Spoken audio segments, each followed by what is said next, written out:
Budweiser thing. Oh, yes, you didn't know about it. So apparently, Budweiser lost $6 billion this week in sales. Why?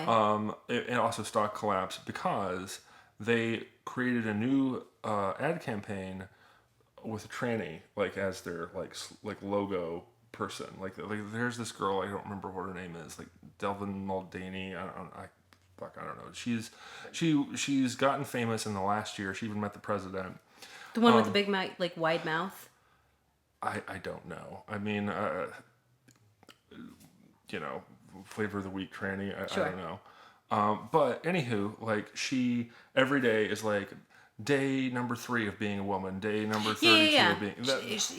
He has a weird mouth. I guess. I mean, it's actually funny because I've actually heard somewhere that they might not actually be transitioning; that they're just like a long-term troll.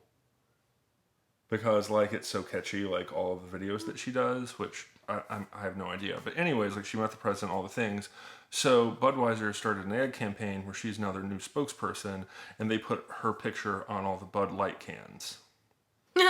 And like off a cliff, like sure. Budweiser, and like the girl who's the CEO of Budweiser now is like, it's really important to do all these things, and like she's basically getting fired. The company lost $6 billion in a week. Like, and they roll this out, of course.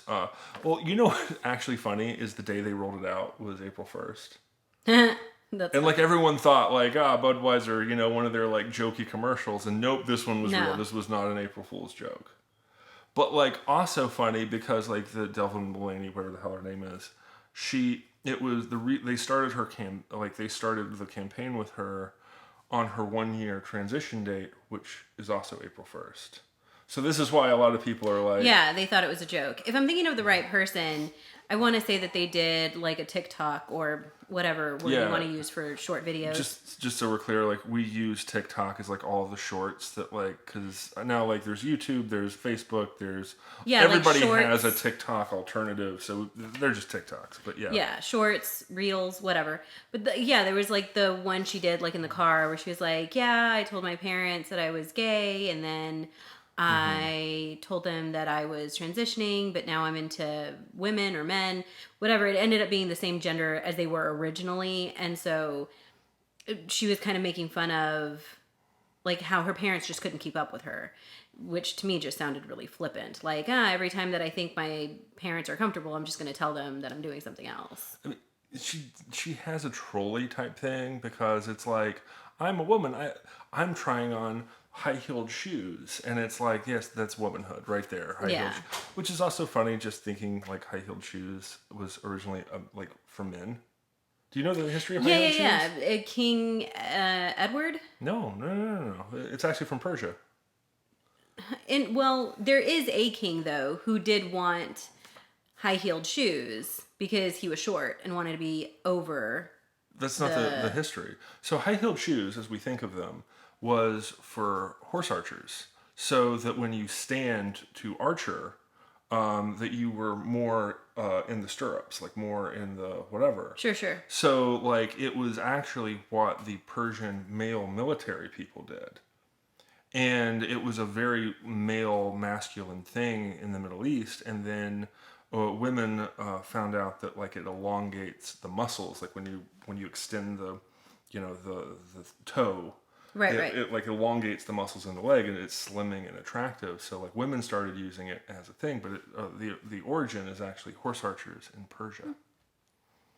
So yeah, but yeah, like I don't know, like I find that a lot of her things are very kitschy, and I can't tell if it's just she's that tone deaf or if it's like the ultimate troll. Which also, funny enough, like there's this whole thing now on the shopkeeper in Canada. Like, do you know the one I'm talking about? Mm-mm.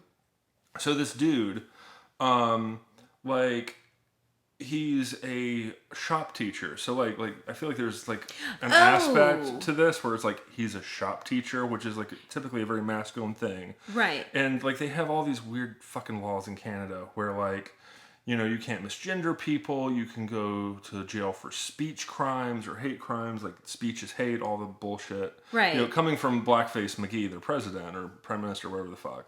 But he's going in and just like taking it to the extreme Right. on Like, if it's dressing up as a okay, woman. well, if this is okay, then this is okay, kind of Right, thing. right. Like if you're going to like say that there are absolutely no limits to this, then let's push it as far as it can go and like make sure everyone's comfortable. And like I think there's Z cup breasts, Yeah. fake breasts. Like, yeah.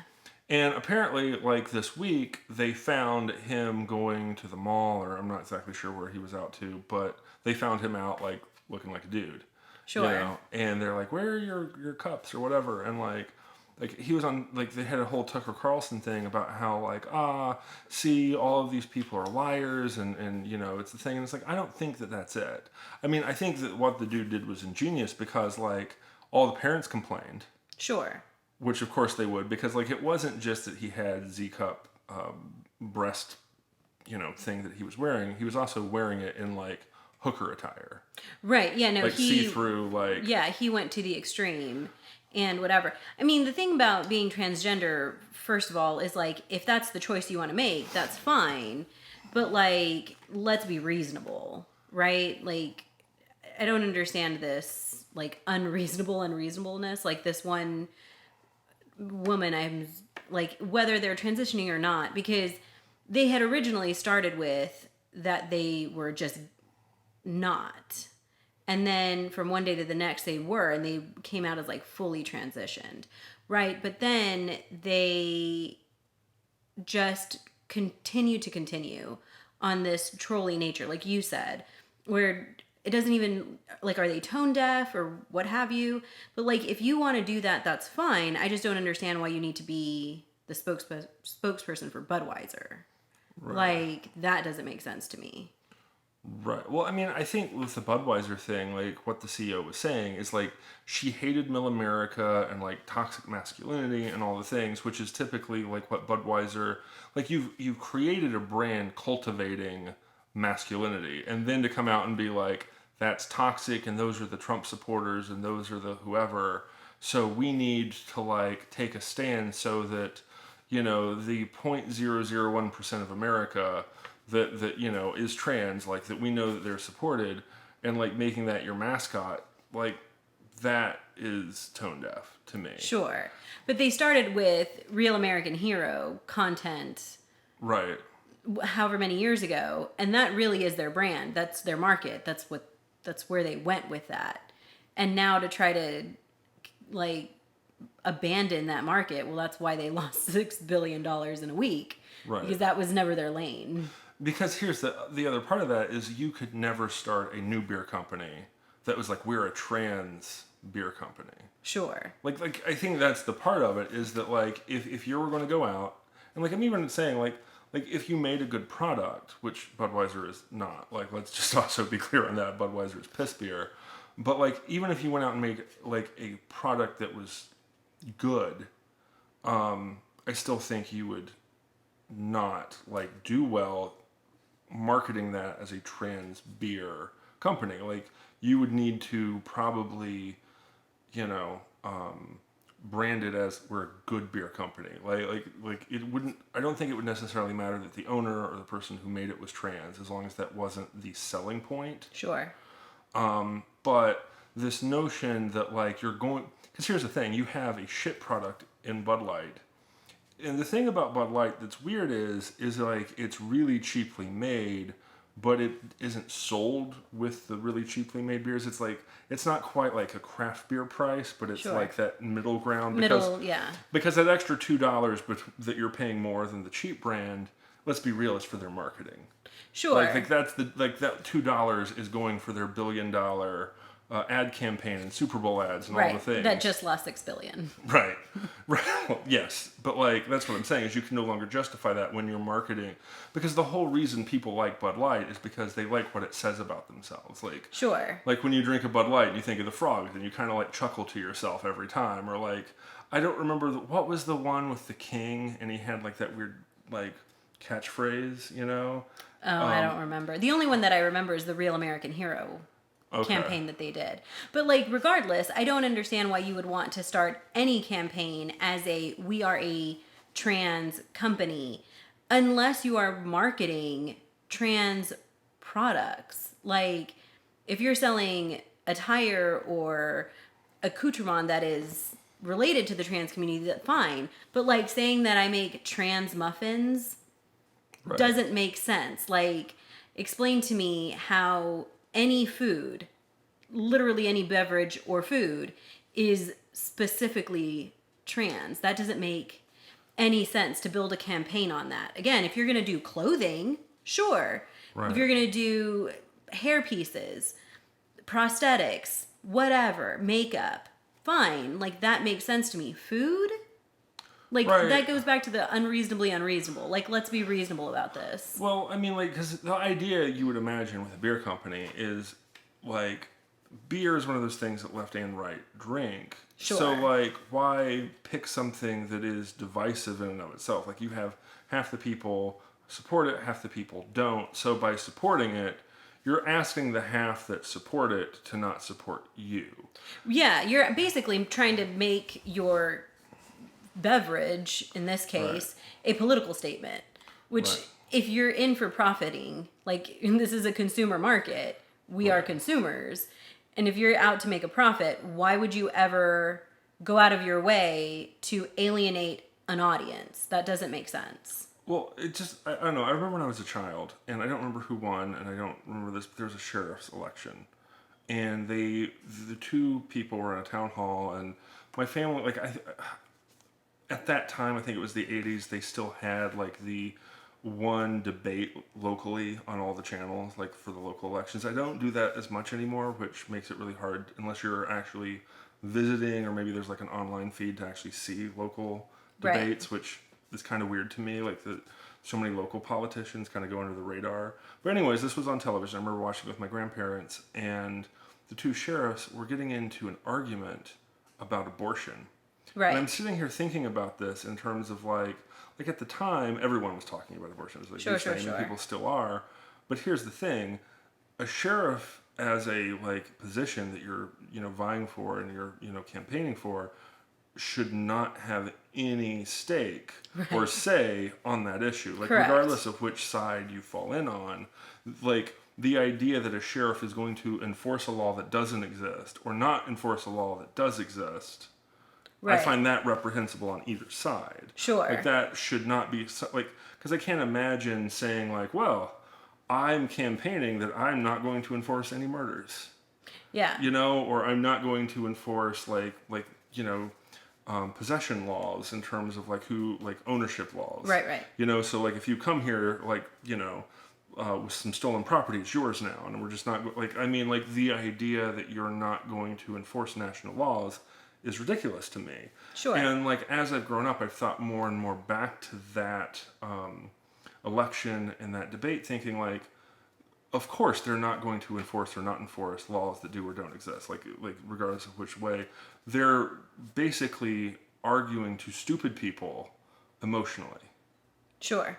Like, that's it. Like, if you're for abortion, you're for this guy. If you're not, whatever. Like, they looked at their party line of Republican or Democrat or whatever, and were like, well, this is what voters care about. So rather than talk about, the mundane aspects of an office, which most people realistically are too stupid to, like, do research or understand to begin with. Sure. I mean, let's be fair, especially on a grassroots movement, most people just vote the party line right down the line on a county election. Right. Like, they're not going to go out of their way to look at, I mean, realistically, even during a presidential election, people might not even do research, and they might just go down the party line. Right. So the idea that they're going to do it on a minor election for a sheriff, not likely. Right, like, with the idea that they're going to look at where their training is, their competency, like, what people have said about them, what they believe in terms of enforcement policies, and where that, lines up and all. Like, because here's the thing, like, when it comes to that kind of a position, regardless of my party affiliation, I just want a competent sheriff. Sure. And, like, I don't want an ideologue that's going to, like, enforce things based upon their political beliefs, but, like, what I ultimately want is a competent human being. Sure. To do that job. And I feel like, it's funny on my politics because, like, I feel like I've been libertarian, most of my adult life. Sure. I voted for Trump, though I feel like he also wasn't conservative. Like I think the thing that most Republican, I have very unpopular opinions when it comes to all of this shit, but like I just feel like he basically was a 60s Democrat. Like I'm not saying like in terms of like his outspokenness, but like his actual policies Sure. were that of like a really I think of him, like Kennedy is like the best one for one that I can think of when you look at him in terms of policy and like what he thought of, like lowering the taxes as a means of like gaining revenue because more people end up paying and like, Right. all less loopholes and the things like these are all Kennedy policies. So like I really think he had a very Kennedy Democrat type of mindset. However, like he was not a conservative at all because he thought he could spend us out of debt. That like these government programs could somehow like if we could increase revenue, we could pay for all these programs and like It didn't work then, and it didn't work now. right. Like I mean, Trump was not the greatest. I mean, he didn't stand up to Fauci. He didn't stand up to lockdowns. He still thinks that the vax was a good idea. Like, there's all sorts of things where like I have problems Sure. with Trump, and I don't see him as an actual conservative choice. I just was terrified of Hillary. And also, if I'm going to be completely honest with you, the libertarian candidacies, like the big L Libertarian Party candidates, I feel like have been getting worse and becoming more and more a leftist political puppet in terms of trying to draw Republicans from voting Republican. Mm-hmm. But the real problem is then you have the Rhino Republicans who are just awful. Like, I don't really have like a, the Republicans, if we can just get them all into office, they're going to fix anything. Like, I feel like most of them are also awful. Sure. I mean, it's been a long time since there was actually like a good candidate, and it's usually who is the least worst. Like, we're really not ever picking the best. We're picking who is the least likely to just damage us to the utmost. Right. I mean, I think the other one, like when I look back at like the 16 election, if you really think about it and you really look at this from a what's best for people, what's best overall, is the two people who would have won, sure, if not molested and like there wasn't interference from political parties and news agencies and such, was Bernie Sanders and Rand Paul. So Bernie Sanders, without like the super PAC, where like it was just like huge, Democratic Party picking like who got the nominee part. Right. Bernie would have won. So you've got Hillary, who everyone hated, would not have been voted. Period. Like sure, no problem. And while I don't like Bernie and like socialism and like his ideas of socialism are absolutely atrocious, terrifying, he at least I think is, or at least was at the time, more moral in at least thinking that what he was doing was correct. Like he was at least he was totally sold on his own idea. Yeah, like I think he believed that his bad idea was a good idea. Sure. And he wasn't like a shill who took as much money as everyone else. So like, a lot of Republicans I've seen badmouth Bernie on the idea that, well, you're a millionaire. So you live in a capitalist society and the reason why you're a millionaire is because of capitalism. And sure. He's like, well, I got all of my money from selling a book.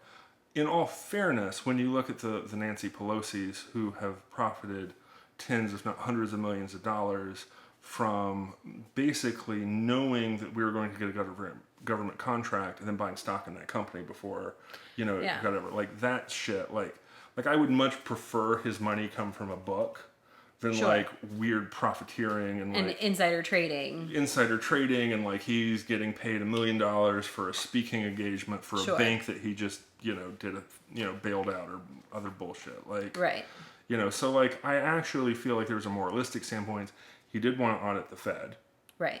Like the Federal Reserve. So like I feel like there was at least, he spoke to an audience that was at least sincere with an approach to fix the country.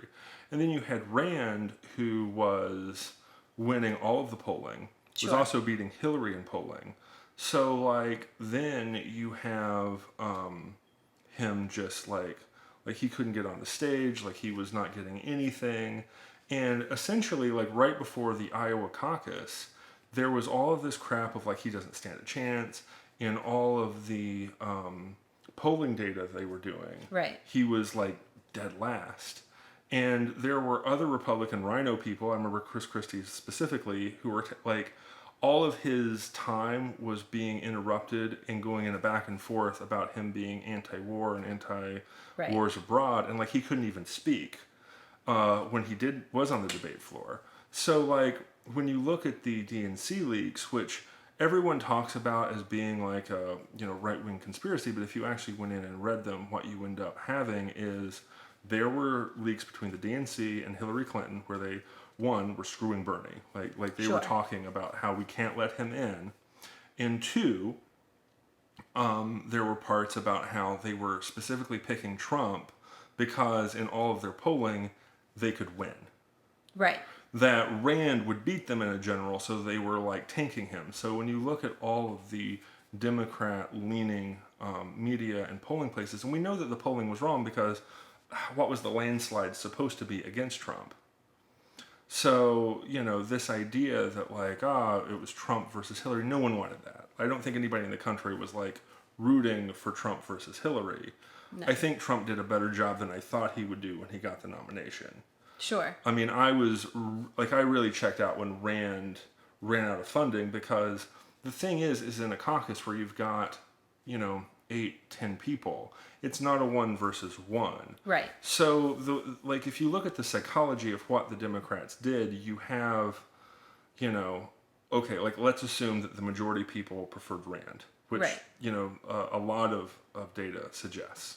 So then you're being told he has a 0% chance. Right. Right. And then you have people within that, delegates that were awful. Like you had Jeb Bush, which was atrocious. You had Chris Christie.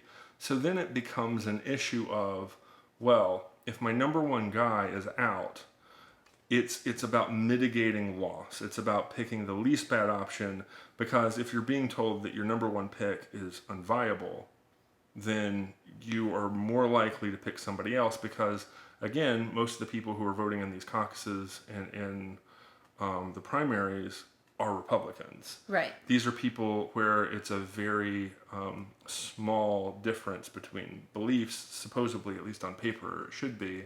So picking the lesser of the possible, candidates that should win, quote unquote, is you have Trump and Jeb and, Chris Christie, and I think a couple others were like really high in the polls. Like, yes, Trump was the best of those from a Republican mindset.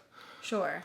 And it's very easy to get people to get rid of their number one person, because if you even remember in the 2012 election, Ron Paul, not Rand Paul, but Rand's father, Ron, he won like the first 3 or 4 primary states. Right. And the entire news cycle, even though he had like the most electorates, the entire news cycle is based upon he can't win, right. He's polling horrible, this is coming to a crash.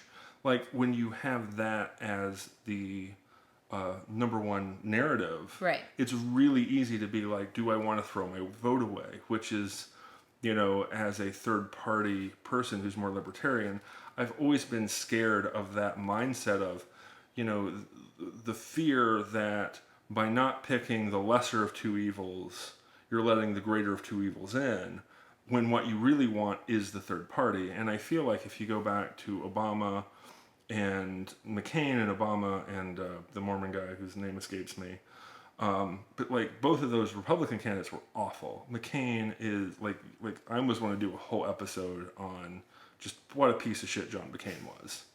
I mean, sure. Do you know the history of John McCain? No.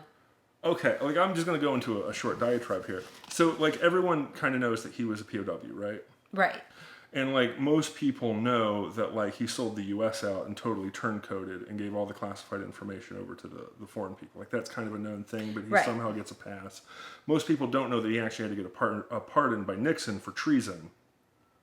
But here's the part where you just go, what a piece of shit, is once he was released, because they gave him favorable pardoning because he had turncoated, he did not disclose his fellow POWs who he knew about to the U.S. when he returned. He kept that a secret. So he left them. He left them and didn't even let the U.S. know that they were alive. Sure. So not only did he abandon them, he also just let them rot because he basically lied by omission. Correct. Sure. Yeah, totally, whatever. He also started the largest fire aboard a ship or something. Like he basically, by his incompetency, set a huge fire on one of the larger Navy vessels that killed a bunch of people. Like, every step of the way, especially when you talk about, like, his veterancy, is just, like, what a piece of shit. He, like, fucked everyone. You know, like, we used to call them Blue Falcons. Sure. Which is code for buddy fucker. Oh, God. And we used to make the caca. It's awful. But yeah, like that's what I think of John McCain. So the fact that like he was the party person against Obama, and it's like I was trying to really campaign for the Libertarian Party, and people were like, "But you're going to throw your vote away," and it's like, here's the thing: like when you look at that, when you look at Bush, when you look at Obama, when you look at McCain, when you look at Romney, I really don't see a difference between those four. Sure. I mean, there might be slight improvements from one to the other, but you're not going to see a radical difference in foreign policy, in monetary policy. Like, yeah, there might be some slight tax code things, but like the larger U.S. Development, those were 100% the same person as far as I'm concerned.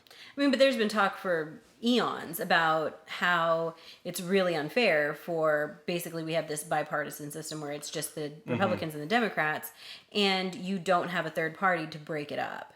And that's needed. I mean, that's been talked about for eons, but yet we still go with this like A-B choice. It's either A or B, and we're really not even going to get into C because they just drop out so quickly. They can't get funding. They can't get a platform. They can't get a following. Like Bernie Sanders was actually probably one of the most household name that even made it past the, only in his party was he being supported, where actually other people who were not part of his party were talking about him. And that was a very weird thing because, again, it came back to, well, like, yeah, this guy is making headway and he's making waves and he's, young people are talking about him and, young people might vote about him. But then it was a very much, oh, well, you also need to listen to the older generation because they're telling you you're going to throw your vote away if you vote for this, sideline guy. Well, I mean, the thing about Bernie is, like, I know technically he's an independent, but I think the biggest reason why he's an independent that he said is that if you register as a Democrat or Republican, for that matter, you have to do fundraising. Like, you are obligated, because you get funding, you're obligated to do so many hours of fundraising. And they did a really funny thing on, I think it was John Oliver, about how many hours a day. Like, it was the actual job of lawmakers to sit in a room with a phone and make calls to donors. Like, 3 or 4 hours a day, every day. Like, the majority of their job is not writing laws or whatever. It's calling donors. Yeah, it's cold calling. It's cold calling, people and, like, hitting them up for money. And, like, basically Bernie was like, fuck that. I'm just going to be independent, even though, wink, wink, I'm a Democrat. Sure. And he's still able to be... run as a Democrat in the national elections for president, even though he doesn't have to fundraise. Like, I think that's kind of brilliant. And I would actually love to see more people do independent even on the right. Sure, but it's so cost prohibitive. I mean, trying to run for a presidential campaign is so cost prohibitive. Like, unless you are or have Bernie Sanders' disposable income, like, regardless of your competency... you're never going to make it. Sure. But yeah, like the other thing that I think that we were talking about with Trump, specifically this week, is everybody's talking about the arrest and what that means. I mean, I feel like they've been saying that they've got Trump since he first announced he was going to run. That he was going to well, I mean, I mean, if you've followed him, his career or his campaign at all in any sense, like, you knew he was going to be arrested. There was no way he wasn't going to be arrested. But let's be fair and honest, like, they were going to wait for the right time so that it made the biggest social impact to really discredit him. I mean, they weren't going to arrest him early. Like, why make him newsworthy when it wasn't relevant? Well, you don't want to martyr him, I think, was the issue early on. And like I said, I think during the 2016 election, he was a useful idiot. Sure.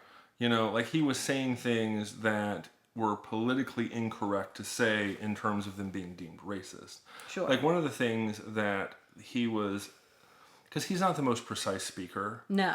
So like he says things that are not full statements and can be read a negative way, and then the media fills in to say, oh, he definitely meant it the worst possible way you could read that. So like your, you know, family's Mexican, like you come from Mexican descent. So like when he was saying that, like, you know, when people are coming up, they're not the best people. One, that's true. Like the illegal population, you're talking about cartels, you're talking about human trafficking. And when he was saying like they're rapists, my interpretation of that, hearing that and knowing, living, you know, in border states a large percentage of my life, was a lot of the women who come up are raped along the way. Like that is actually That's part a of the known cost thing. of their, you know, coming to the States. Like it's just, you're probably going to get raped on your way up. Oh, that's a known thing. Like, I have plenty of friends and cousins who are Border Patrol agents where they're like, that's a known thing. Like, you get used to it, you get normalized and rationalized, because if you pick up a woman at the border and she's been trafficking, like, yes, and they'll admit to it and be like, there was no other way. Like, it's not like some traumatic event in the sense that they're like, oh my gosh, I didn't know, and like I was unprepared or what. Like, no, they're like, no, this It was is a cost, yeah. yeah, like this is a calculated risk and a calculated cost and a known issue. Like, this was going to happen, and it was an inevitability. Right. And I think back to Trump's point is that if you're going to be dealing with, like, let's just be real, like the cartels are horrible, horrible people. Sure. If you're going to be dealing with these people, like closing the border is a revenue stream for them, whatever. But it's also like the human right. Like how many women have been raped for crossing the border? How many? Sure. Like millions? Yeah. Tens of millions, hundreds of millions of women. And like, are you really like, you know, like if you're going to use the whole like gun control, if, you know, if just one, you could save one person. Okay, well, we're talking about tens to hundreds of millions of rapes. Like at what point? Sure. You know? But the other part of it is just logistically. Like, it just doesn't make sense to me that you wouldn't have a border. Like, the whole point of having a country, a territory, a state, whatever, is that it's a defined location. So, like, any country has a border. And not having a border, and not only just not having a border, but demanding that we not have a border, doesn't make sense. Right. Like, it just doesn't. So I understand. I mean, I grew up on the border. I grew up 30 minutes from the Mexican border. And yeah, there are people and properties that cross the country border. But like, let's think about that realistically. Like, is that really sustainable to have property lines that cross a country border? Like, explain to me how that makes sense. And they were all up in arms like, oh, the government is cutting me off from my own land. Are they really? Because you own two properties. Right. One property in the United States and another property in Mexico. Like, whether or not it was wise of you, the owner, to put your house on the country line, Right. like, that was not the government's fault. Like, Right. if you did whatever you did because you've had this land for generations, that's fine. You're right. You didn't move. The country moved, like Sure. the state line, the country line. But that doesn't mean that you have the ability or the right, or that it even makes sense to just be your single individual and say my single individual rights outweigh the rights of the entire country. Right. No. Like, are you joking? Right, and like I remember seeing something about like somebody's house was right on the borderline, and they were Yes. like having to tear it down. But it's like, first things first, how many people does that like Yeah, like maybe handful? a handful in the entire country. Right. Like, you're trying to tell me that a handful of people in the entire Right. country will be affected by literally losing their house because they need to move their house. Which, by the way, let's be very clear. Very, very rarely does the government ever do anything where you're not compensated. Right, like that's the Like- point I was going to make. Is it's like I remember when I was growing up, and they built a highway, and there was something like they had to build a mountain to support it, and like they bought our house out. Sure. Like it was eminent domain. Like Right. we need like the good of this highway is more important than your ownership of this house. So yes, they bought it at a fair price, I would say. Sure. Like it was more than what we paid for it, but it wasn't really as much as we would have probably got if we had just sold it on the market, assuming it wasn't going to be condemned and everything else. So like we didn't make as much money as we probably wanted to, but like, you know, you're never going to get on television, you know, as white people from West Virginia saying the government took our land, you know, but now like it's a sob story to meet a thing. And it's like people really do argue for their emotions. And it's like you said, these people were compensated. Like, yeah, they had to tear down a structure and they probably got paid more than they ever paid for it. So they could buy a new structure somewhere else that was probably even nicer. Sure. Like, I don't really see like where the human trauma is sure from that kind of an event. I mean, I get that loss is loss. Like anytime that you lose anything, like, yeah, you're upset. Like I lost whatever. Like I lost my hat and that upsets me. But like you can go buy another hat. It's not a big deal. Right. Like nobody, like it just doesn't make sense to me, this whole like I am more important than the government. You're not. You're not more important than the government or the state or like the country. That just doesn't make sense. And demanding that the entire country be put at risk because you don't want a fence doesn't make sense either. Right. No, I totally agree. But so we did go see a movie last week. John Wick. Yeah, John Wick 4, which like I wasn't the biggest John Wick fan prior to seeing this. Like I think you were maybe a bigger fan than me. Yeah, like I want to say that I've seen 2 of the 4. I want to say I saw 1 and 3. I don't remember 2. I just remember 2 was with the one androgynous Rose something that like a lot of people, you know, were whatever about at the time. But like 2 was the one where he came back to be a assassin again, like professionally. Sure. And that was the one where they like introduced the suit armor. Yes. Yeah, like the suit armor on the 4 one is just ridiculous. Like I'm willing to buy into movie magic to a great extent, really. But like this nonsense, like basically they were all Terminators is what I got from it. Like nobody could be hurt or harmed by a bullet. Like bullets had no impact. Like fabric was not even affected. Like just, and what was weird was the like metal sound. The like bullets hitting metal sound that they added to the track. So like every time that they would get hit, like I think maybe a third of the way through the movie, I even turned to you and I was like, are they wearing like metal armor under their clothes? Like this doesn't make sense to me. Right. Like it was just so ridiculous. Right. Like and here's the thing, is like the other thing that we mentioned when we were talking about this on the ride home was like this armor was impenetrable completely for both bullets and for knives and sharp objects as well. Oh, yeah, because, I mean, I don't know if it's common knowledge necessarily, but, like, generally speaking, what's good for one is not good for the other. So, like, while Kevlar is really good for bullets, it's terrible for knives. Like, it just doesn't take a sharp impact with a blade cutting surface. Where you would want something different. So you would want like chainmail or what have you. Like the same thing that like butchers or fishmongers put on their hands because you won't cut your hands off, right? But like those two things are very different. They're right. 2 completely different things. But not only that, I mean, what you're telling me is that this guy has like a Men in Black suit.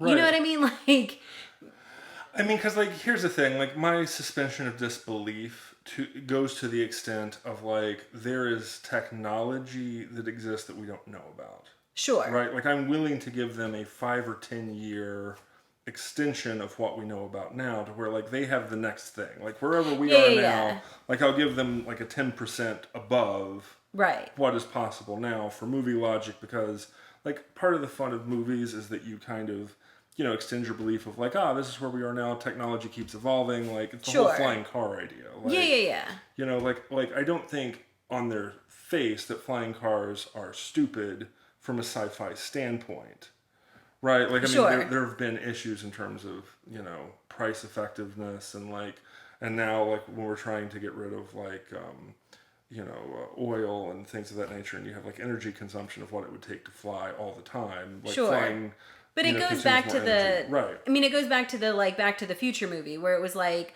I'm totally willing to buy into a hover skateboard.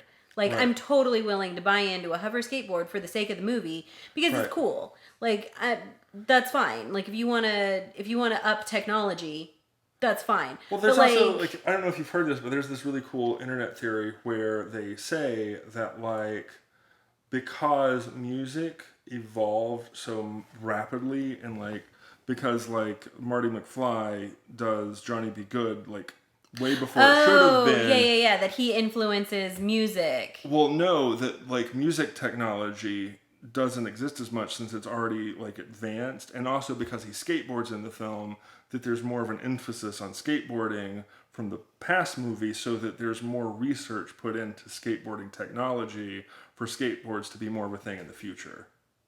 I thought like that was really interesting. It's a like kind of nerdy I mean, aside. sure. I mean, any of the like Back to the Future, like Terminator movies, or Right. even, I mean, if you really want to get really techie about it, like Star Trek.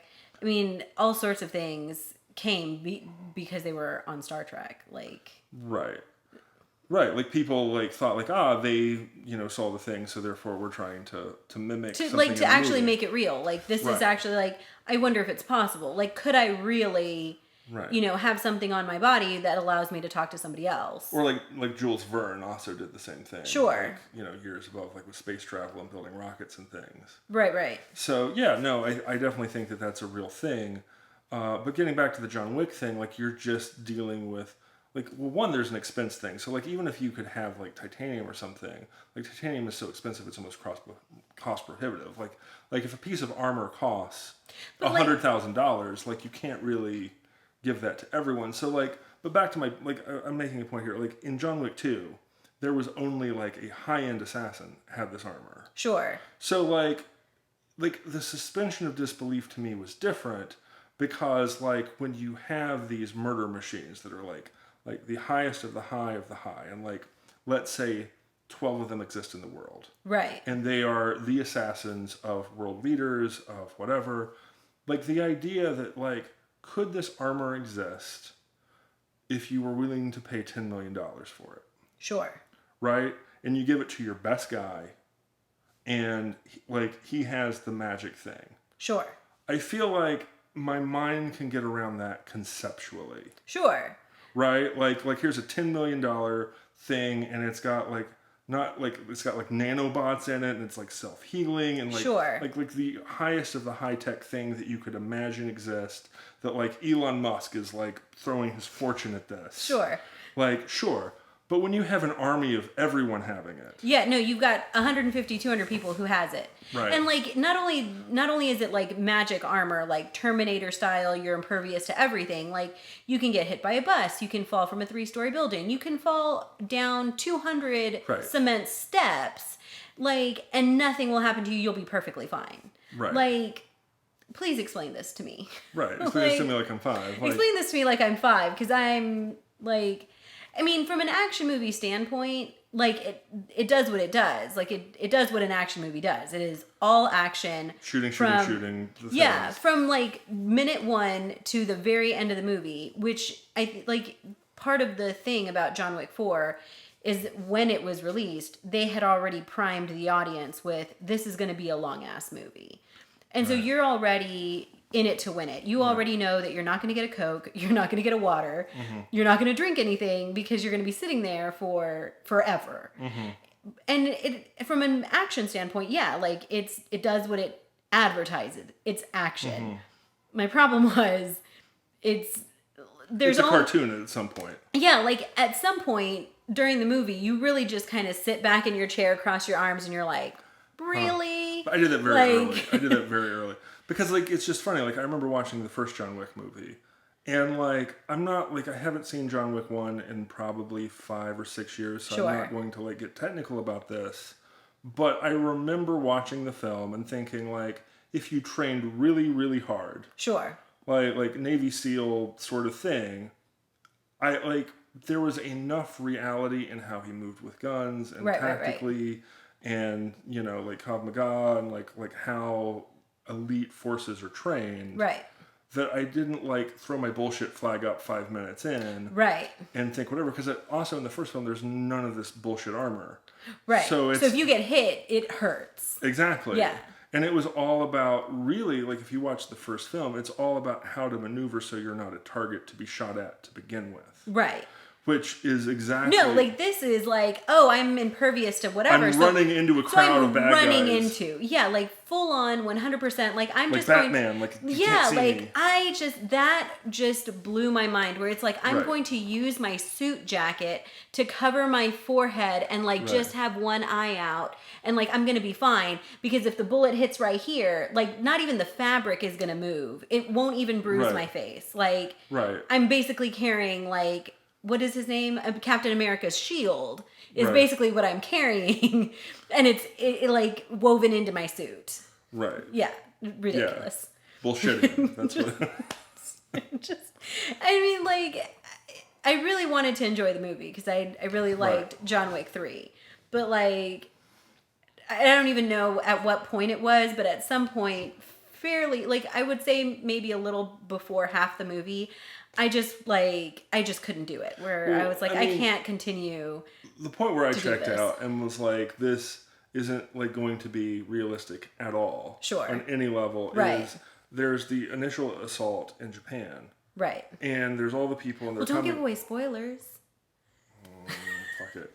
So anyways, like people are coming in and like the first thing John Wick does to a group of people, like there's like 5 or 6 of these like bad dudes, is he like does the thing where like he jumps and like wraps his leg around the head and like does the scissor thing where he throws them. Yeah. And I'm like, okay, dude, like here's what you've done. Like if you're that dude, the dude getting scissor kicked, all you have to do, literally, is hold on to the dude. Sure. Just wrap your arms around him. Yeah, because your buddies are going to shoot the shit out of him. Yeah. Like you have now like incapacitated said dude. Like you don't have to win that fight. You don't have to get position. All you have to do is like slow him from moving. Because like the first thing you would want to do is like shoot, move, communicate. Like you're trying to shoot and move. And the move part is to get the fuck out of the way of the bullets. But you're out maneuvering tactically the other people. And like the moment that you go and grab someone as your first, like this isn't like a last ditch effort because you're surrounded. This is John Wick's first fucking move. And I'm just like, I remember turning to you and being like, really? Really? Like really? Yeah. Like, well, the other thing is that, like, these are supposed to be the world's foremost assassins, right? Like, just the epitome of epitome. And what made me laugh from the get-go was, like, headshots. Right. None of you could get one single headshot because you could, like, in movie logic, in, like, screenplay movie logic, they all had to be world-class assassins that were incapable of a headshot because their suits only came up to here. Right. So, like, that to me was like, really? So you guys are the best of the best, but none of you can get a headshot because all of you are wearing this, like, magic Terminator armor? Well, like, here's the other part of this, is, like, here's the part of this that really bugged me. Because you're right, like, all of the main villain people are in suits because you need to see their face so you can relate to them. Exactly. Because like it's the whole thing of like with cowboy hats, like there's too much shadow, so you don't wear a hat so you can see the face so you can relate to the person, kind of thing. So you're right. Everybody who is a quote unquote high end villain isn't. But then like the pawns, the people who all the people who are wearing masks, they've got masks and they're getting shot in the crease. Between the mask and the armor, that's like the fraction of a thing. There's like 1 inch or less because let's be honest, like they're wearing like a black turtleneck with a black mask, and you can't see their skin because it like comes up into the mask. But like across the room, you can. But shoot from that across crease. the room, you can see like the metal edge of their mask between their like black turtleneck, and you're good enough to do that, but you can't shoot the dude that has been beating your ass for the last 4 hours. Right. But the other thing is there were so many enemies that were supposed to be high end. I like my give a fuck ran out. Sure. Like, because I feel like you have the main villain, whoever, the guy in the duel. But like, and then you have like the blind Chinese guy. And then, but like, then you've got like. We need a spoiler alert. Right. But like, my point is that like, okay, like I can care about those two.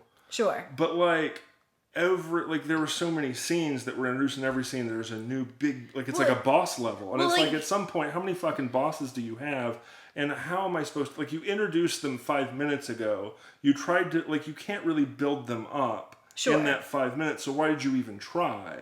Wait, you know what it reminded me of, though? It reminded me of the bosses, like you would introduce them in a comic book series. Like, you really just introduce a new boss so that you can just introduce a new element, but you're never going to, like, develop their story. So they really just need to look interesting and maybe have, like, a really interesting backdrop. Because that also fucked with me a lot, where I was like, you're telling me that this is, like, some high elite society, whatever, and everybody has a theme. Like, everybody has a theme, everybody has, like, a themed outfit and a themed place, and that they've all got this, like, kitschy little whatever on how they deal with their enemies in their flavor, because they're going all over the country, right? All over the, or sorry, not country. They're going all over the world.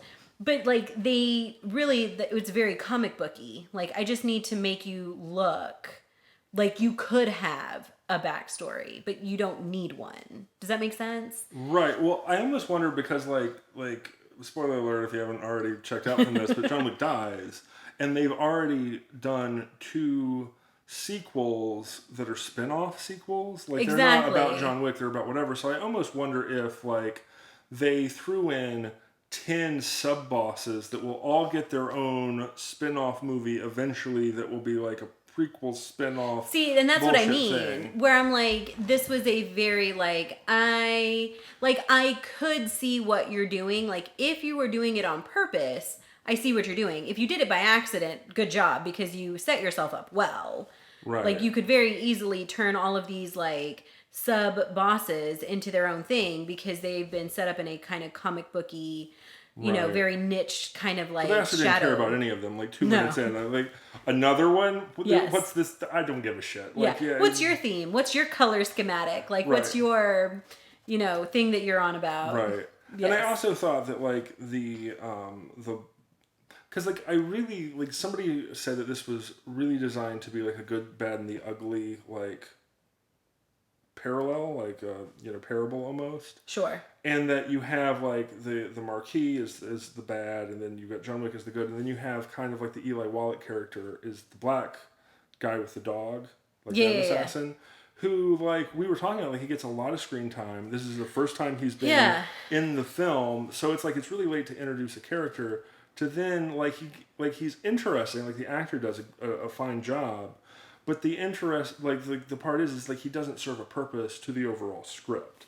And when you have, like, a 3.5 hour film, like, having a entire plot line that could have been cut to save time seems like the prudent thing to have done. Yeah, I mean, don't get me wrong, like, the 3-hour time mark didn't bother me. Like, when I got up from the movie, I didn't really, like, I wasn't mad. I wasn't like, oh my god, this was such a time suck and I hated it. I mean, like I said, it did what it was advertised. Like, it's an action movie. If you like action, definitely a fantastic movie. It's long, but it's not like you don't get up and you're not mad that you know, missed out on life. But, like, that one character really does make you think, like, why did I have to sit here for so long? Because when we get to the end of the movie, you're like, and why are you here? Like, I've been watching you almost from the first scene, and I still have no idea why you were talking. Like, why you exist. Why you exist. Why the camera's panning to you. Yeah, like, I felt like there was so many things in here where, like that dude's arc is he had a dog, which, like, we talked about this. I thought that there was going to be an ending where the dog died, and that the parallel, like, the parallel to John Wick, John and how Wick's he dog. started. And there was also, like, this weird parallel of the Marquis treated everyone underneath him horribly. Sure.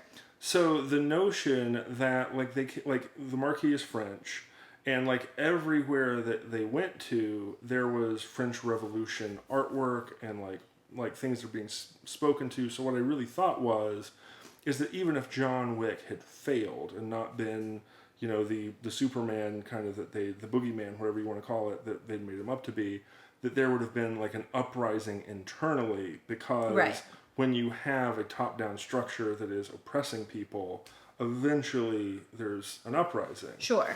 So I was kind of thinking that, and if you think of like what that black character could have been, and his dog being killed, it's like, there's just certain places that like even military and soldiers, like, you don't fuck with your family, you don't fuck with Your dog. the dog, Yeah. and like the idea that the dog could have just been killed out of malice because of whatever. Like, because like remember when the black guy got his hand stabbed and they almost killed the dog, like just basically assassinated his dog, Right? And he's begging. Like, if the dog had been killed and that scene was later, and that black guy is like, the next chance I can, I'm going Right. to. Again, very John Wick parallel to when his Right. dog died. Right. Yes. I think that would have actually made sense. I also felt like there would have been another thing or two needed to like have the uprising, and then you would have needed a line about oppressing people and treating people fairly, as like to draw attention to that theme.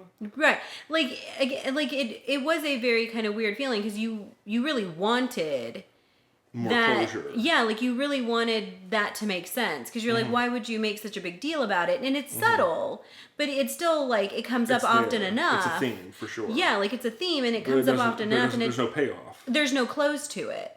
However, there was the one line that we've been talking about, which is the like this if how you do one thing is how you do everything, which is a Right. great line. It is, but it also like it was a line that stood alone in the film, but like nothing exemplified that line. This is true, which was weird.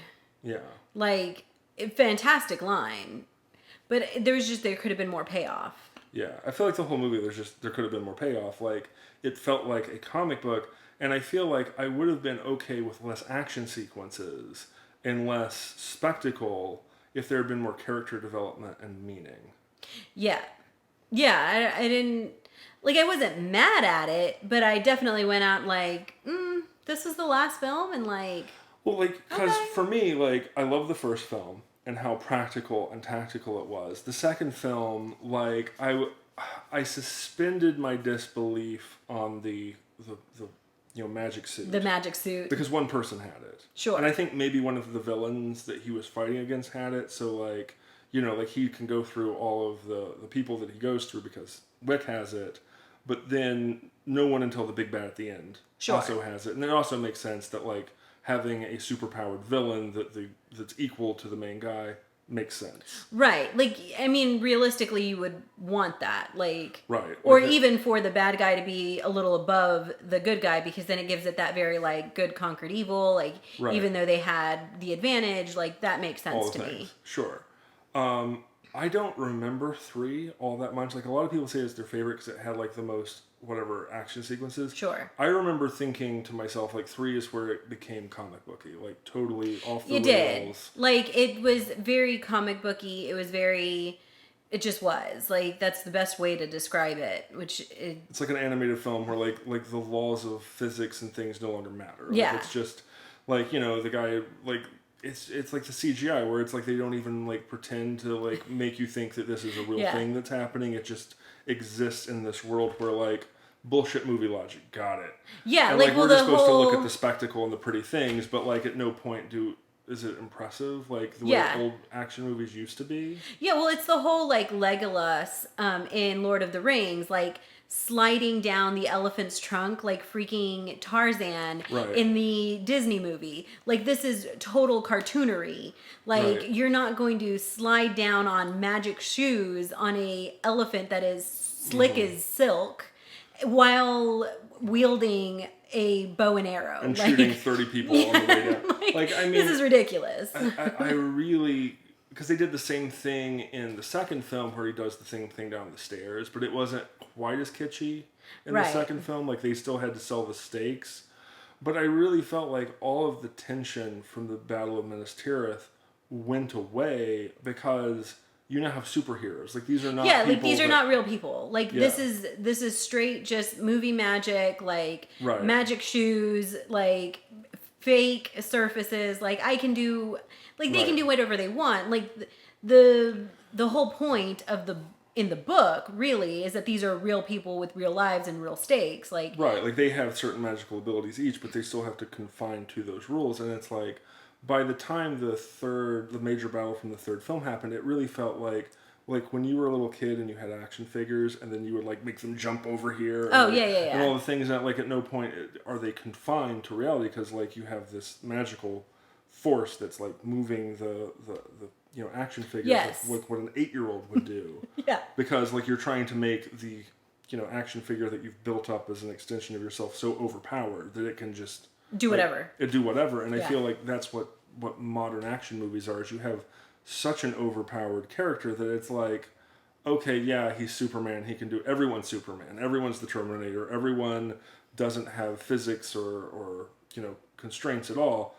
Who relates to that? Like, Sure. like where's the whatever? And it's just it's such a bore. Like, that's really okay. So I mean, I think I've told you this before and you kind of rolled your eyes at me, but like the part in an action movie, which is funny because I actually really enjoy action movies, the part in an action movie where I get up to get snacks or to get water or to go to the bathroom or whatever, like when I'm at home, is when they start fighting. Because like just everything goes out the window. And I'm like, I don't really, like, if it looks good and it looks real and I can like really get into it, like, yeah, I'm going to sit through it. But to me, that's the most boring part of the entire movie. Not because I'm female and I don't like action, but because I'm like, really? Like, you're going to tell me that you just fell down 4 flights of stairs and got up like nothing happened? I'm going to go get a Coke because this is boring. Did you ever see the Raid films? The Raid films? Yeah, the Raid and the Raid 2. I don't think so. I think they're from like Singapore or like one of Oh, those gosh, Asian no. countries. Oh my god. So it looks like John Wick, but everything's practical. There's no CGI. Ah. And like there's this one car chase scene where like they showed how they did it in background, and like what they were doing is they would like pass the camera between the cars. And like like they did like a thing where they pulled out, and it's like the cameramen were like dressed as seats in the car, so that when they go across them, you wouldn't see them. Sure. But they were like handing it across. They had like a steady cam, and they were like doing this whole action sequence. Oh my! It was like. See, like that's true, like cinematography, where you're really like you're really working to get the shot. Well, there's that one shot that you were telling me about, where the director basically had to bribe the in T2, yeah, they had to bribe the helicopter pilot because it was such a dangerous shoot that like most pilots were like, this is suicidal, I'm not going to do this. Well, it's the scene where the T-1000 drives under a bridge, and there's like 6 inches of clearance above and below. Right. And like no one would do it because the idea is that the machine could do it because he's so precise, but like a human could never do it. Right. So they got this guy who was apparently like this PTSD, I don't give a shit if I die, Vietnam helicopter pilot. And he's like, sure, blaze of glory, sounds great. Yeah, like dumpster fire, blaze of glory. Could go either way. Don't know yet. Right. Like, we'll see how this goes. And like, but the thing is like James Cameron, the guy who directed T2, he he was operating the camera because none of the camera because the camera had to be attached to the thing so that like as the thing moves like it stays with the whatever, and like he was the guy operating the camera because you can't pay me enough. There's no way. This you are suicidal. This is going to be death. Like and like it looks amazing. They did that shit. Once. You do it one time. I mean, and if you the sucky part is if you fail, right. You're fucked because nobody's going to do it twice. Right. You know what I mean? But like, that's the kind of stuff that looks utterly amazing because it's not CGI, which that's a whole other, like the CGI, like what is like, well, it's like overtaking. How many people died doing the Road Warrior the first time? Like I thought there was like 1 or 2 deaths or like 1 or 2 really bad accidents. Sure. But like you look at that movie and it looks insane.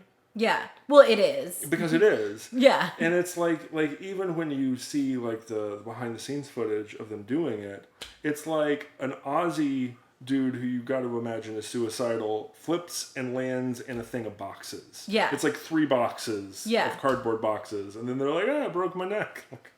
Yeah, I mean, like, risk versus reward. I don't know that I would necessarily be willing to, like, risk, literally breaking my back for a movie.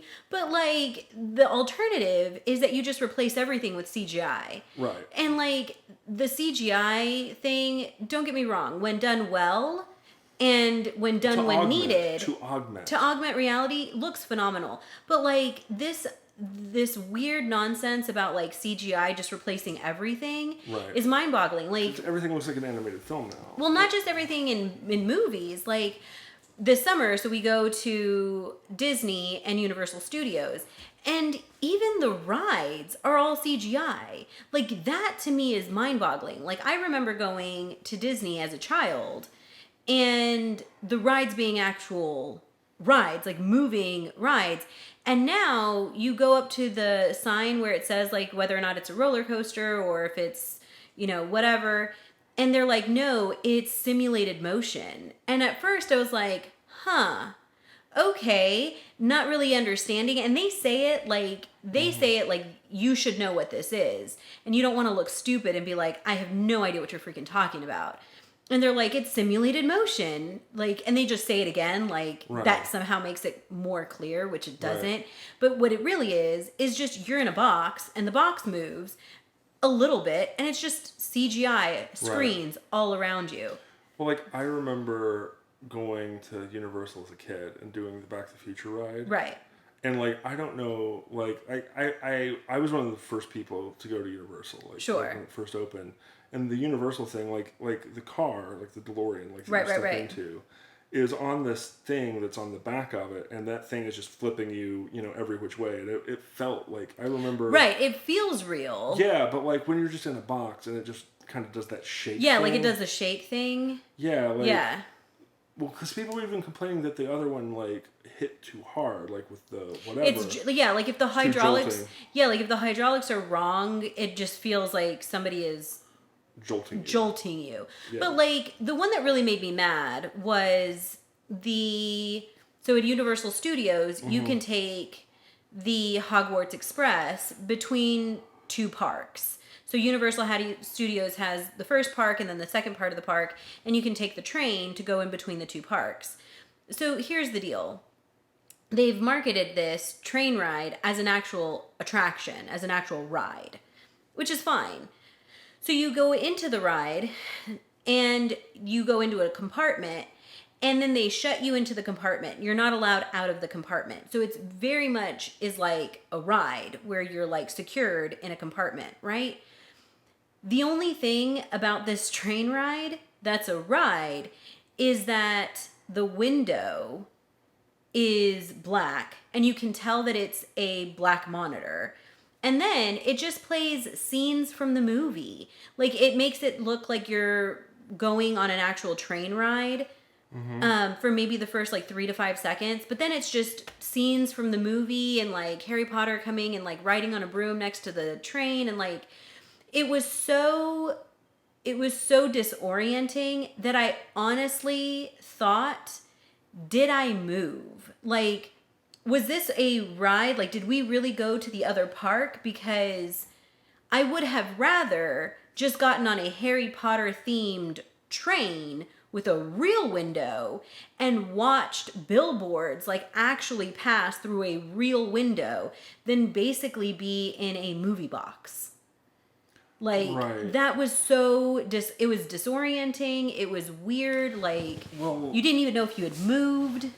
I mean, I don't know. I didn't go on that trip, but I feel like when I think about that, I don't know if it's like they're just getting on the CGI bandwagon, as it were, or if it's an issue of like, well, the best place to put this train in between the two is like in between rides, where like your side, like if you had windows, you're going to be looking at like cinder block, and like the backs of buildings and things. So like, if we were going to make this as an attraction, it would need like vistas to actually look out and look into something. So therefore, it's cheaper to just throw in monitors and have and call it a day. Right. But like even the the King Kong ride, exact same thing. So you're in line, you do the whole thing, you get in a whatever you want to call it, like going in the jungle vehicle, you know what I mean? Where there's like those covered Jeep type things, but they have like 3 or 4 seats.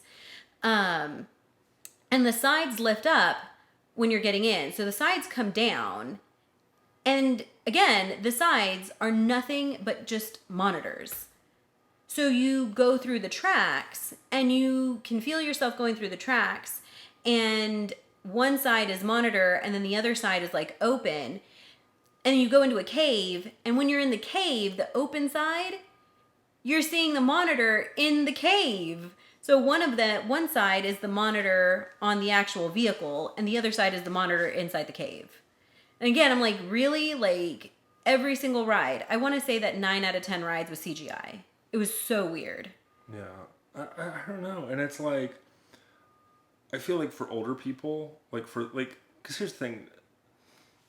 I feel like our daughter is strangely of an older generation, like an older mindset. Sure. Because we homeschool, so therefore I feel like she, spends more time around parents and doesn't have the groupthink that a lot of the children Right. have of today.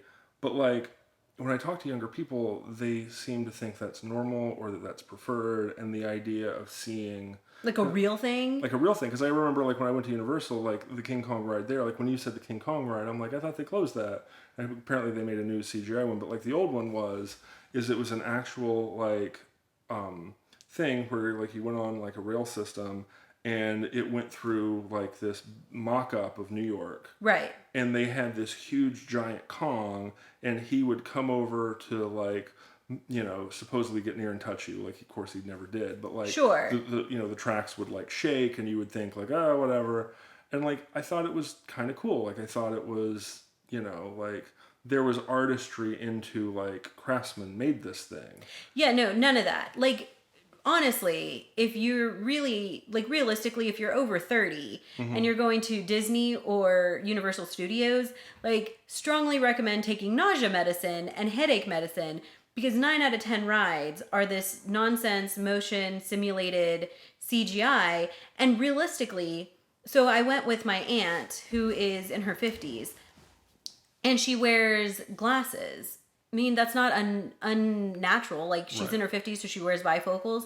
She literally would just take her glasses off and close her eyes. And she's like, I'm basically just going to treat this ride like a really bad massage chair. Like, this makes me nauseous. It gives me a headache. Right. My bifocals, like, I can't really enjoy the CGI because I'm wearing bifocals. Like, you know what? Bad massage chair, give me some motion sickness medicine, and, I got a 5-minute sit down rest from, standing in line for 3 hours. Because I feel like, our daughter... I feel like she enjoyed it more than you or your aunt did. Like, yeah, she complained, but I still think, like, there's some enjoyment that the younger generations have. Well, it's novel to them. Right. You know what I mean? Like, they didn't see... what like, we had. Yeah. The fear of, like, oh my God, is this thing real? Like, could it be real? I don't know if it's real. Like, that it's not because you're in line for a ride and everybody else survived. Right. But, like, there's the novelness of, like, she's never seen this before. But at the end of it, there's zero magic. Like, there's no, like, that could have been real. Not a chance. Well, I don't even know if it could have been real, because, like, it very much, like, I mean, maybe it's just because I'm more intelligent, but, like when I see this giant, hydraulic ape, King Kong, like, I know it's a giant hydraulic ape, King Kong. Like, at no point am I like, is that the real King Kong? Like, that never happened, no matter how young I was. Sure, but, like, a young kid always has that, like... I didn't. No, never. But my point is like, I knew what it was. Sure. But, like, because it's a 3D sensory experience. And when I say 3D, I mean, like, you're in it. You're in a place where a movie was... I never thought, like, is this real? And like I always was the kid who, like, was looking at the seams and, like, where it was made and, like, how'd you do it? Yeah, like, all that stuff. But, like, I appreciated the artistry that, like, this actually was done. Right. As opposed to, like, because, like, I don't know, like, I remember the first beginnings, like, Star Tours was one that was, like, one of the first ones. It was a ride at MGM, I think it's called. Whatever, and it was like the whole, you go in a box and, like, you're supposed to be on a tour of a planet, right? That's supposed to be innocuous, and then you accidentally warp into a like the Battle of the Death Star. Yeah. And I don't know, like, I thought it was really cool when I was a kid, but it was the only ride like that in the whole park. Sure, and that to me totally makes sense. Like, the idea of getting into a spaceship And like make it make sense. Like if I'm Right. getting into a spaceship at Disney because I'm going on a Star Wars adventure and the only way that I can see space is through this window. And it just happens that behind that window is a monitor. That makes sense to me. Right. Because I'm not going to go on a ride where I'm going to actually see space. Like that is clearly never going to happen. Like underwater adventure, sure, like all of that stuff makes sense, but like you need to show me forest? Like why couldn't you just plant some trees? Yeah, like I feel like they're getting rid of all of the like practical rides. Like is the ET ride still at Universal? I didn't see it. Okay. So like that one was really cool because you got on a bicycle and they had a little lift like that went up from the back of the thing where you go up and Yeah. And it was all like you're looking above like all the different things and It's like the Peter Pan principle. yeah, it was like the Peter Pan ride. Yeah. Which I think some of those rides still exist, like the dark room rides. Yeah, like Disney. the Peter Pan ride. I mean, if you're an adult, it's boring, but like it's really cute in the sense that you are none of it is CGI. It's all real. You're sitting in the little umbrella thing and like it's cool because like you actually get to like sit and enjoy all the artistry of like, oh wow, like here's all the scenes and like the cars move. Adult.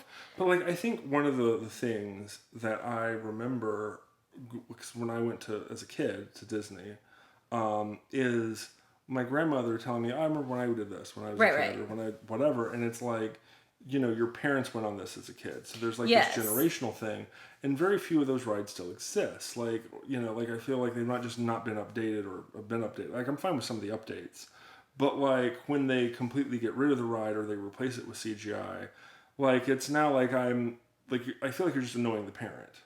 Yeah. You know what I mean? Like you're not like because like it's not like I haven't been on the Peter Pan ride since I was a kid, but if I ever were to go. It's very nostalgic. Yeah, it would be a nostalgic experience. And there's so many other rides from my own childhood memories of going to Disney that, like, don't exist anymore. And it's like I keep watching online about how these things are going, they're completely away. And it's like, you know, like, I don't understand. Like, there's no enjoyment I would get out of, you know, taking Zoe on a brand new... Like, I mean, here's the thing, like one new one, because like of course they're going to come up with new rides and new rides, like I'm not saying that, but like the fact that like everything's a new ride and they got rid of all the thing and like this is just a monotonous thing, because here's the thing, like I'm just thinking like if Zoe becomes an adult and she has her own kids, like is she really going to be nostalgic for getting on a box that shook? Or like getting on a train that just showed a movie? Right. She'd be like, look. Let's just watch the movie. Like, and Harry Potter's going to go away by then, so like it'll be something else. Sure. And like, it's the same train. It's going to be repurposed. Yeah. It's the same train, and now we're just insert new movie story that here. In it, It's whatever. Yeah, like I just kind of feel like that's the thing, and like it takes the timelessness away from the attractions. Because like I remember, I don't remember the name of the ride, but like I remember being on a ride. And I didn't know who any of the characters were. And I wanted to go see the film. Sure. And it was like a 40-year-old film. Sure. Like an animated Disney film. But I was like, like... Yeah. You know, like... You know, because I had like a memory from enjoying the ride and I wanted to like know more. Yeah. And I feel like that keeps those things alive. And that's what Disney did so well. Is like I remember in the 80s, like they had the vault. Like the Disney vault. Yes. And like the reason why like some of those movies is they only came out every 7, 8, 9 years. So I feel like... You know, like you remember Bambi and like, oh my god, like who knows when Bambi's going to come out again? Right. So like everyone bought the DVDs, and I feel like Disney Plus is killing that idea. Well, not just that, but they did this whole digitally remastered thing where they took out everything that was objectionable. And blah. Yeah. So one, the digital remaster they edited, but two, which makes me really sad, is part of the reason why I liked or still like the old original Disney cartoons is because you can actually see the artistry. And what I mean by that is you can actually see the sketch lines from the actual hand-drawn cartoons where they were literally putting the cartoon on paper and flipping one page and drawing it on the next. And you can see where they don't always line up. And so you might have like a sketch line, that comes out of the edge. And it gives it a very cartoon, like original hand-drawn cartoon look because you can tell that it's done with pencil. There's a human element.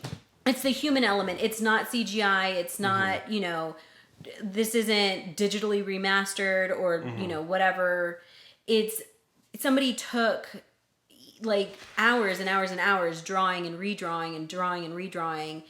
And with the digital remasters cleans all of that out. And you can't even tell what era it's from. Like, that's part of the beauty of the original movies, is that you can tell that they were made during a time when technology didn't have the ability to clean it all up and make it look like, perfect Photoshop. Right. Like, that to me is very sad that doesn't exist anymore. Right. I don't know. I feel like we were just getting on a tangent about like CGI. Well, CGI, but more so like amusement park rides, which Sure. If you want to actually close the loop on the CGI thing, so like the movie that actually I think does CGI really well because it's done purposefully is actually like Ready Player One, because you actually can't have the computer world in the real world. Like, that's the whole point. The whole point is that they're going into like this Matrix style world, right? And so the Matrix style world is basically a video game. So it makes sense. The video game looks like a CGI. Like, that to me, like, that's when I say, like, make it make sense. Like, if you're going to really do CGI. It's about bringing you into the world. Like, exactly. Like, that was done very purposefully. And so watching a movie that's 70% CGI, but because it happens in a video game world, totally makes sense. Right. Or like Tron. Well, yeah, but I also am just thinking, like, when I think of like CGI done right, I think of, because like if you remember in the early 90s when CGI was a thing, there was the like, we don't want this to look animated, like we're trying to augment things, right? Like we don't want to like scare people off this technology. So like when I think of T2, I mean, like, yeah, I know what I'm looking for, like I know where the seams are more now. Sure. But like, it still looks 1,000 times better than modern CGI. When you look at Jurassic Park, it looks 1,000 times better. It's one of my favorite movies. When you look at like my favorite example of CGI, and like everyone's gonna say there was CGI in that movie, and that's the point, is Interview with a Vampire. Oh, I know. Like you can't tell. You can't tell at all. Yeah, it's very subtly done, and it's woven in very well. Right, like they took composites between real performance, and then they would have puppet, or like not puppets, but like I guess puppets, but like things that were created. Sure. And then they would CGI between the two, so that like they would like blend the like puppet and the CGI. They would blend it all together, and it's like it's seamless. It looks real. Like it doesn't look like they made a cartoon. Yeah. But they also weren't trying to like make people, be, flying and like. Well, I mean, if they were gonna fly, it was because they were a vampire and they flew in a very creepy way. Right. Like it was a very like like that is not the way that I want to move. Right. Yeah. Yeah, like I don't know, but I thought that movie did it the best. Like those three films, T2, Jurassic Park, Interview with a Vampire, those are the gold standard. Like I've not really seen anything since, because this idea of like it's a sandbox and we can do anything. No. Like I feel like that mentality has been like gone to, well, we should do everything. Yeah. Yeah, we're like the entire movie will be done in CGI, and then they're like, well, we really want people to just like enjoy it like it happened in reality. And I'm like, this entire movie looks like a computer game. Like that's really what I'm thinking. Like, what is it? Like Life of Pi, I think, was 100% green screen. Like the entire movie was just done in a green room. Right. And like, and they're like, well, we just want you to enjoy the movie. And I'm like, I mean, this looks like a video game to me. Right. Well, like, I'm just thinking about it from the standpoint of like, speaking of Life of Pi is weird in the sense that like, did you know that like they won best CGI, like the best visual effects that year? But did you also know that the digital effects studio that did Life of Pi went out of business from having done Life of Pi? Really? Yeah. Like, here's the thing: is like everybody in Hollywood uses CGI. Right. So like you have this weird economy where people are always underbidding. Right. Because they're trying to get the thing. Because they want the job. Right. So like it's almost like the NASA idea of like you're going to the lowest common bidder. Right. to do these things. So it's like they're not worried about getting the effect right. Because like wasn't it like that they had to spend like 20-30 million dollars an episode for like the dragons in Game of Thrones? Like that every second was like so much money, and it's like you're paying these people. Like I happen to know like how much they get paid. It's not a ton of money. It's like 30-40 bucks an hour. Sure. So they get like these huge hauls of people in. Right. And it's not one person doing all of the digital effects. It's hundreds if not thousands of people getting paid not much money, but they're also on like these really short deadlines. There's the work culture where they're not even getting paid every hour because there's like the free hours where they're not getting paid. Yeah, that's ridiculous. And like all of these things because it's crunch time to get these things out by a deadline.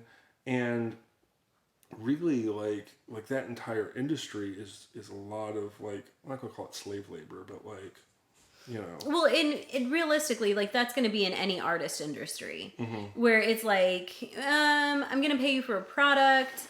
You know, how much can I undercut your product? And then we're renegotiating. Yeah, and then there was, well, like I think I was telling you, there was that TikTok song that they came out with, which I couldn't remember at the time, but I did now. Is it cost so much because it takes me fucking hours. So it's basically just a whole song of like, pay me for my time. Yeah, I've heard that. Yeah, but like this is the reason why, because for whatever reason they're like, you know, art is really worth what the product is and not the time it takes. Well, I think it's funny that you mentioned that because like I think the reason we actually started this, if you know we want to get into it, is I used to do photography and I used to do marketing, but like literally all of my clients went under during COVID because I did small businesses. I didn't really try and market towards like the big business because realistically the thing I didn't want to do with a lot of the the big chains is whenever you're going to do a marketing campaign for like let's say Nike. I've never worked with Nike. I'm not trying to whatever get sued, but like they have like a board of people that you work with. Sure. So like before you actually take a photo or do a video or whatever. Like there's so many steps, like there's so many meetings, there's meetings about meetings, there's talking about talking. Sure. And it's like, I want to be creative. I would rather take less money and be creative than like have my hands tied behind my back. Right. And like, we're going to have 1,000 meetings. Like I just don't personally, enjoy that culture. Right. And I would much rather work with like being creative on a smaller budget. And, like I never minded that. But like I said, the problem when you're working with small businesses is that they are subject to when there's a, the COOF, they all went out of business. Yeah. So like all of my clients went out of business. So like trying to get back into it, like I've really been struggling the last couple of years because, everyone was at home. Everyone quote unquote went into their hobbies. And like the idea of the professional photographer. Yeah. Everyone's a professional photographer now. Yeah, everybody's like, well, I have an iPhone, whatever. I can buy a DSLR. Everyone said that my iPhone photos were good, so therefore I'm whatever. And it's like, one of the things that, oh, you're a professional photographer, look at my wedding photos. And they're garbage. They're not in focus. They're garbage. And it's like, do you really want me to be technically and tell you how awful these are? Like, I don't know. And they're like, well, they're good enough for me. And it's like, I think that sometimes people pay for it and, they kind of trick themselves into thinking that they like it. Sure. Because it's a good memory or whatever. But the other part of that is that cell phones are getting so much better. And like we were talking about like all of the things that used to take me a long time to do now can be done on an iPhone with an app. To about 90% of the way of what I would do. And it's not 100% there. Sure. But, like, you get the idea. It's close enough. It's close enough, and it costs, like, would I rather pay you hundreds, if not thousands of dollars to do it for me? Or just do it myself. Or just do it myself and pay $10 to an app. Right. And I can use this app for forever. Right. And it doesn't, like, cost per click don't cost me anything. Like... Right. Per photo, I can take, and realistically, let's be honest, like if somebody's going to spend 12 hours perfecting a photo that they know you could have done in 15 minutes, they're like, like my time, because my time is not, I'm not like costing myself, I would rather keep the $150 in my pocket and waste the 8 hours than pay you $150. Like that to me is, I mean, it's up to you, I guess. Like, you as your own small business owner, your time is, yours, but like... Right, but I also think it's the issue of like, you really have two sections of the artistic market where you have the low cutters, and you're never going to get low enough. Because here's the thing, like, the guy who's charging the lowest price, they're either showing up with an iPhone or whatever phone, or they're showing up with like equipment that I would be embarrassed to show up to a professional gig with. Sure, like they just went and bought whatever Canon the camera. The cheapest thing that was possible. Yeah. The Rebel series or whatever, and they bought like they literally have no shame. They show up with the kit lens. Right. And and like. And half an hour's worth of reading material that they read on Google on they watched a YouTube video. Yeah. They watched a YouTube video. And, and they're professionals now. And like they would do like, well, I'm just a mom with a camera because it tends to be more female. And their images are dog shit. And, or even worse, like they actually spent the money on a major camera. They have no idea how to use it. Right. Or they use a filter to like edit their photos, which... Anywho, but like my point is it was just like I was spending so much time and money in marketing. I'm just like, like there's so much more money in doing something like this that just like the idea of transitioning from being artistic, because you also kind of came from a similar industry that is also being replaced. Like, yeah, like it's weird how basically like technology is just overtaking so many things. Like it is what it is, I suppose. But like figuring out where you fit in is very, very weird. Right, because like it's getting to a place now where just in the last 6 months, AI drawing is a thing.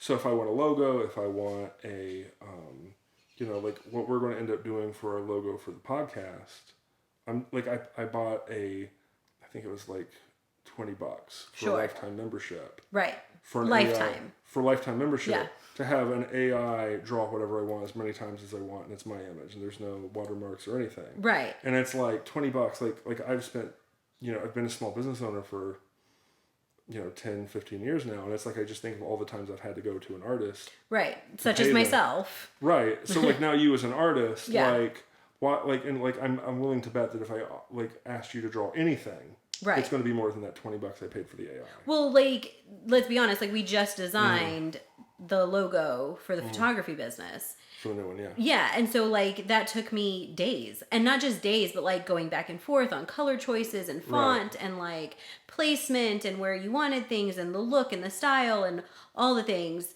And, like, it took me days.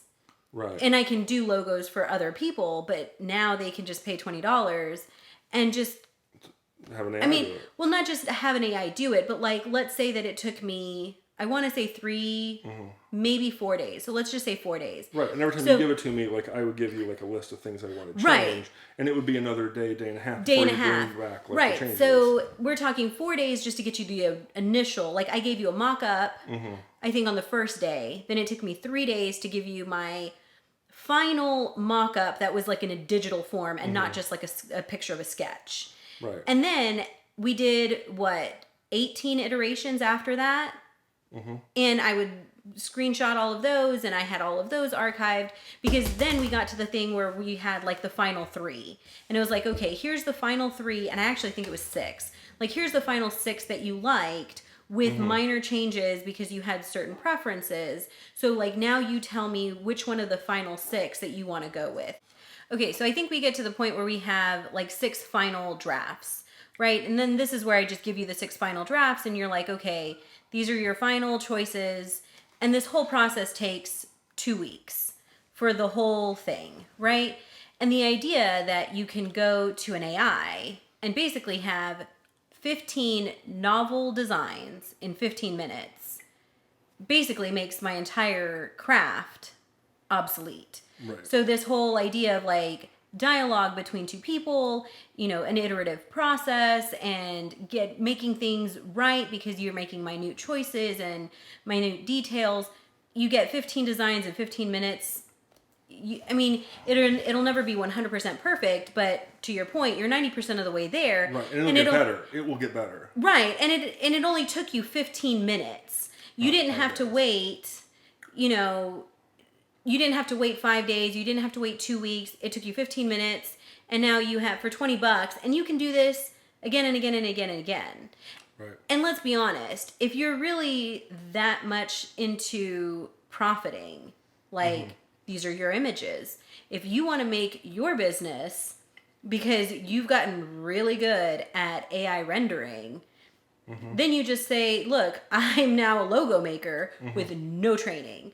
So I go to school for design, I go to school for all of these things, and I practice my craft, and it takes me years to, hone in on sketching and design and the differences between fonts and shading and foreground and color theory and all the things. None of that means anything because now anybody else can pay $20 and they have 90% of the skill that I have in 1 second. Right. Or the issue of, like you said, like if I wanted to sell my AI renderings Sure, to somebody else, like it doesn't matter at that point on my overhead because like I could go to a third party site where like people bid. I can underbid everyone else because like it literally takes me 5 minutes. Right. So like, if I can make $5 in 5 minutes, that's pretty good, especially if like passively in your downtime while you have your A job. Yeah, like you have your full-time job, your full-time whatever. Or let's just say like you're one of those couples who has, your one working spouse and your stay-at-home spouse. And your stay-at-home spouse is like, yeah, look, I can bring in, $100 or $200 a week. That's groceries. Right. Like telling me like one spouse hearing from the other spouse, like I can pay for groceries. Like that's $1,000 a month. Like, okay, like I'm not going to tell you not to. So you're like, what I'm hearing is I can give my spouse $20 and as a return, I get $1,000 a month. Right. With no change to like division of labor, like nothing gets slighted, everything is fine. And we just found a way to make $1,000 a month passively. Right. Yeah. But then the issue is like what ends up happening is the over-end product goes down. So we all just deal with having less as a society because we found a streamlined way to do things. And it's like, I always think about this in terms of like industrialization. Right. So like a handmade product is going to be typically better than something that was put on an assembly line or, mass produced. Right. But how much better is it going to be? You know what I mean? Like, how much better? And, like, how much, like, when you look at the cost to whatever ratio, like, I remember when Ford came out, like, yeah, they were considered to be cheap pieces of crap because, like, you had, like, a lot of the Italian automakers and stuff kind of hand-making their things. Right. But they were charging 10 times as much. Right. Well, the same thing goes for now. And is it 10 times as good? Yeah, well, the same thing goes for now. Like, I mean, like we were looking at the rifle that you have the other day, where you're like, this is, a full wood stock, right? And it's an antique from like the 1800s. Right. Like that particular rifle doesn't matter, but like any old rifle is going to have a full wood stock, right?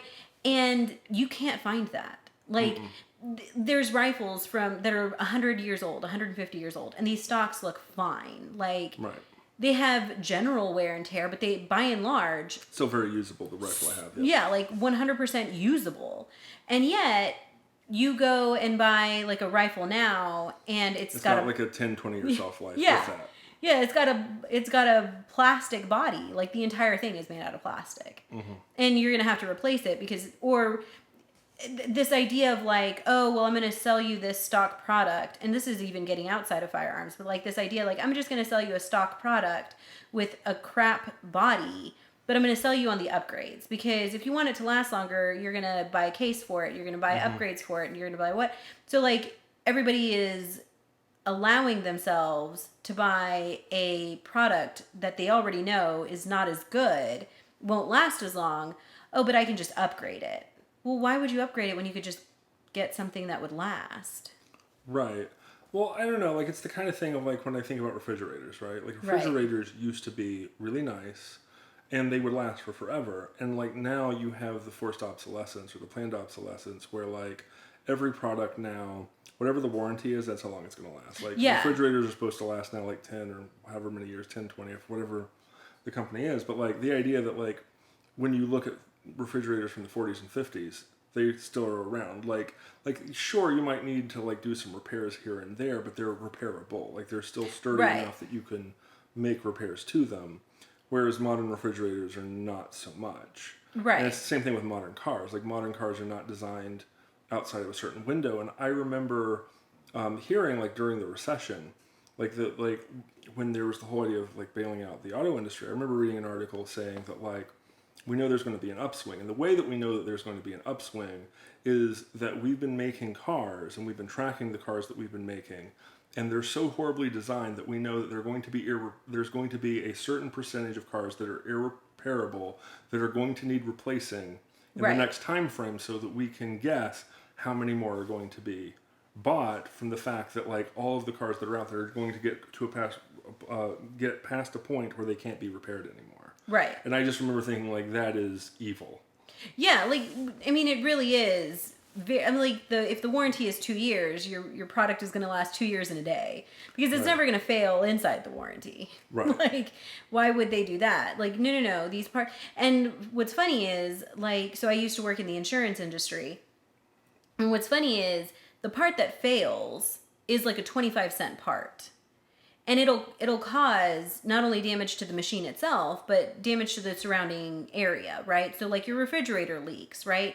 So it's not just that your refrigerator leaks. Now the baseboards are damaged, the floor is damaged, your food might have spoiled because the whole refrigerator defrosted and you didn't know, and you went to work and all the things, right? And then you go to your warranty company and they tell you, oh, well, it's going to cost you, $500 to fix or $1,000 to fix. You might as well just buy a new refrigerator. The irony is that the reason that it failed is usually because of a wear and tear issue on a part that really only costs $2. But it's in a place that you cannot access. So a technician would have to come in, disassemble half the machine to gain access to a part that's only 25 cents to maybe $5 to replace. And it's not even about the part. It's about the fact that it is so inconvenient to get to the part, to haul around the actual machine. Like, a refrigerator is heavy. It's cumbersome. Like, are you going to repair it on site? Are you going to take it to your shop? Like, do you need special equipment? Do you need to maneuver do you need to lay the refrigerator down? Like, it's so inconvenient to repair that people... Fuck it. Let me just replace it. Yeah, I would rather spend $1,000 on a new thing than replace something that's annoying me Right. to this extent. Like, this is very contrived. It's not at all, like, Right. an afterthought. Well, I just remember there was a meme right after, like, when everyone was getting their checks from COVID, and it's like, whatever it was, like, they had a thing at Walmart where they had televisions that were dropped to the price of just what people were getting. Oh, yeah. Whatever. And it's like, this is why, like, you can redistribute the wealth tomorrow, and you're still going to have wealth inequality in 5 years. Like, Right. It doesn't matter, because, like, some people are just, they don't understand how the system is rigged against most people. And it goes back to my point of, like, I feel like when we talk about, capitalism versus socialism, like, obviously I'm libertarian, I go in the capitalism idea, but then it's like, a lot of libertarians, that I've had conversations and argued with are very like, well, then how do you, but you're still very critical of big companies, and you're very critical of whatever, and then people who are on the left are like, oh, but, like, you must think big companies are good, and I'm like, no, I actually don't. I think fair competition is good. Sure. Because, like, here's the thing, if you had a fair oversight of these things, like, if you didn't have people who were corrupt officials making those parts where they are so they're hard to access, would be illegal. Sure. Or in a real market, you would have a company that had a easy to access fixable, like in this case, we're talking about refrigerators. Refrigerator, sure. Right. But you have, instead of having a monopoly, what you have is was it an oligarchy or Oligarchy. right, where you have two or three companies Yeah. that all have unsaid norms where they're like, we're all going to have obsolescence, we're all going to Yeah. do this. And we're all going to put the tape on the thing that says if you break the tape, your warranty is void and we can no longer help you. Right. Like, this is ridiculous. Right.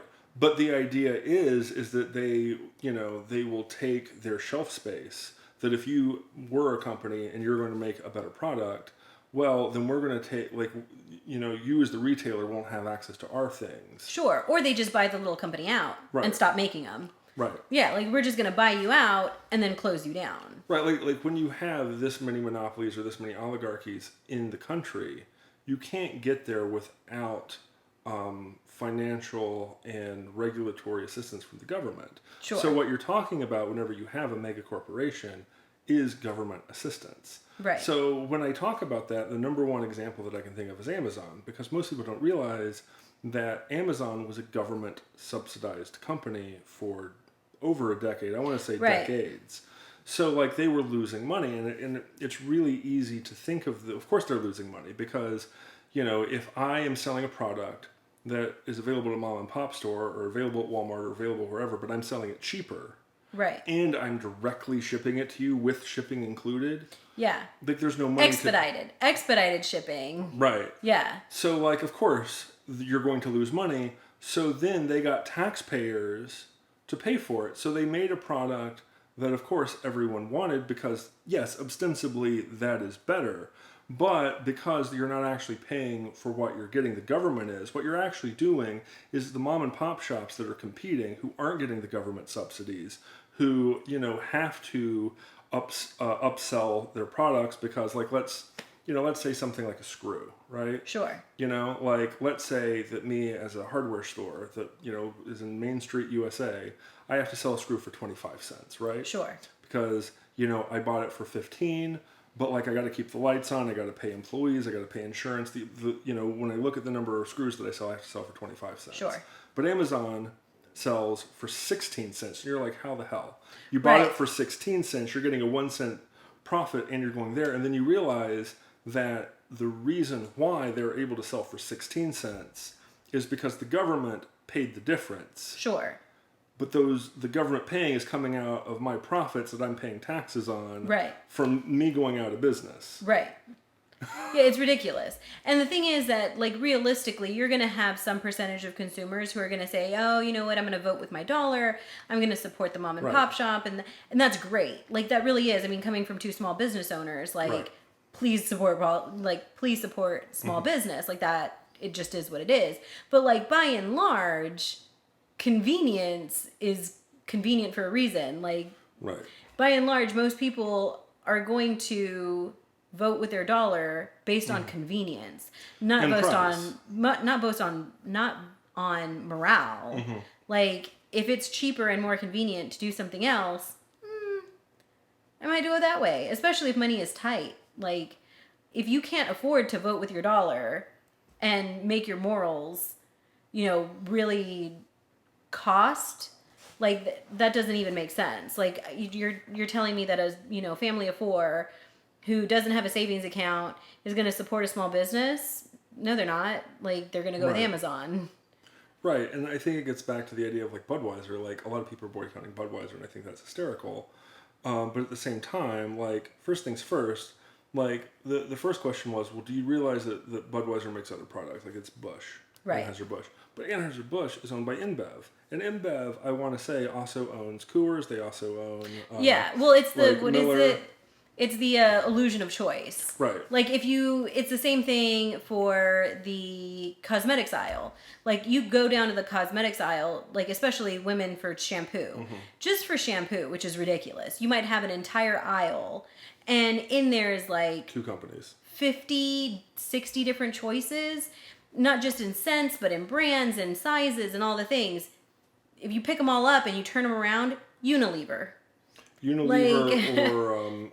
Procter Gamble. And Procter Gamble. Yep. Like, so you have this illusion of choice where you're like, oh, I'm really getting whatever product, or I'm really supporting whatever cause. Their marketing told me the things that I wanted to hear. Yeah, like, oh, but this one says it's that it's organic, or this one says that it supports whatever. No, it doesn't. Like, Unilever and Procter and Gamble own it all. Like, yeah, like there's there's like 3 or 4 companies that I want to say that like 8 companies own like 90% of things. Yeah. And then on top of it, you have things like BlackRock and what's the other one? I don't remember. There's like 2 or 3 like companies that own all of the mega companies. Right. So it's like you literally have 2 or 3 companies that own them. And then what's also really funny is because they're online too, the 2 or 3 mega companies that own the other mega company, like there's the mega companies that own the mega corporations. Sure. They all own like a third of each other's stock. Too. Yeah, and I mean, like, it really is like the whole board of directors thing, where you have like the one guy who's on however many boards of directors, and you're like, okay, but really, like, so what you're telling me is, like, you're manipulating the situation so that, 1, I have the illusion of choice, but 2, you never fail. Like, that's really what I'm hearing, is you're protected and insulated from any failure because, you know, it's all backed up. But, like, me as the consumer, you know. And, like I would tell you to go out and buy, like, the local whatever things and, you know, for ethical and whatever reasons. But, like, I also had a friend who was in charge of stocking a organic grocery store, and they had like it was actually the largest organic grocery store in the DC area at the time. I don't know, this is like 10-12 years ago that I was talking to them, but anyways, like they were in charge of like buying all the different brands for this organic market that had a bunch of locations in the DC area, and like 80-90% of all of the brands were owned by Pepsi. And what she was telling me is that Pepsi was going along and saying, like, with these organic brands, like half of them fail. Like out the market, like out the door, half of them fail. Like, but we don't know which ones are going to succeed. The ones that succeed make enough money. So like they wouldn't label it as being a Pepsi product. Right. But they would buy all of the companies that they could, because they essentially own the entire organic, kitschy, organic market, small mom and pop store thing. Pepsi owns that. Right. So like you really have to do your research, because when you go to, you know, like the Burt's Bees website, it looks like there's one dude, Bert, making from his bees, and it's Clorox. Yeah, it's Clorox. Right. Which, ironically, it really was Bert. Like, right, for a while. For a while, it really was this old man, which is, if you actually read the story, is a little bit sad, because he tried to hang on for as long as he could. And really what it came down to is, like, his family members were like, just sell out. Right. Like, just sell out. Don't hang on. Don't hang on. Just let it go. You know, whatever. Let the devil have your baby. Yeah, like, but for a while, it really was. It was Bert and his bees, and he made the one product. And really, if you wanted to tell when he sold out, is really when the company started selling all the different products. Like, the moment that the company diversified their products and started making like the 4 or 5 flavors of chapstick, and you can get it in the tin and the stick, and they started making cream and all the things, like that's when, like, that really should have been, that was Clorox. Like, that was your sign that this was no longer Bert and his bees, like, you know, doing their thing. Right. Which I feel like, but that's my point. If you go on the Burt's Bees website to this day, it looks like it's Bert and his bees to this day. Yeah. And you really have to almost get into like government things, and like there's so many levels of research you have to do to figure out, like, oh yeah, no, Clorox. Yeah. And like I said, with the Pepsi thing, like it looks like, you know, Jim's Farm, you know, whatever, and no, Pepsi. And like the amount of digging you have to do to find out these things. And like I remember watching a documentary about like beer, and like there's only so many brands of beer that can be stocked in a state. In many states. So like what they would do is like, let's say you had a local brewery that made citrus beer. Right. So what like Budweiser would do, or Anheuser-Busch, is they would make a crappy citrus beer, and then they would market it for cheaper. So like let's say that like it's $12, or like it's $10 for a 6-pack of, you know, citrus beer that's made by whatever, but it's $6 from the Bush. So if you never had citrus beer before, you're going to try the $6 because there's less investment. Sure. And then you taste it and it's awful. Right. So you're never going to try the $10 one from the original creator where it actually tastes good. Right. Because you've already invested $6 with a bigger brand, and you trusted the bigger brand over the smaller brand. Right. But they on purpose made it taste like crap, So really, they tank the whole market. Right. Yeah. So then the original creator ends up going out of business because now nobody wants to try his stuff. Right. There's a limit on his growth. Right, because everybody is basically the flavor profile is tainted. Because now every time that you see that flavor profile, you're like, oh, I tried it the one time, it's gross. I'm never gonna try it again. Right. Yeah, that's again, that goes back to like the whole fair competition. Like Right. that's contrived. Like I mean, I understand it from a idea that like, yes, like there's some things in business that are not necessarily the best. Like the idea of like, like let's say make a product like going back to the nails, right? sure. So like, let's say that there's 3 nail manufacturers, right? Right. And you're small and the other one's kind of medium and we want you out of business. So like, let's say that, you can sell them, for 15 cents. Well, I start selling mine for 10. Sure. Because even though I'm losing money selling I have for more 10, customers. I have more customers and I'm also a bigger company and I can afford the loss. Sure. And you can't. So I'm going to take all of your customers and then when you're out of the market selling at 15, because Right. that's like the legitimate price that it costs, I now jack my prices up to 25 cents to make up for the loss. Right. Yeah, of course. Because now I don't have competition. Of course. And like only bigger companies can do that. So I really think that like those sort of practices need to be illegal. And like like I said, like I feel like the idea of what's best for the consumer Right. really needs to be a more considered aspect of like when they do these mergers, when they do these practices. Like this sort of thing should be where the government steps in. It's like absolutely fuck not. Right. And they don't and they won't because I mean quite honestly they've actually paid lobbyists to lobby against that specific practice. Correct. So, I mean it is what it is. Right. So, the bottom line is we're all fucked. So, Yeah. have Have fun watching CGI. yeah, good with that.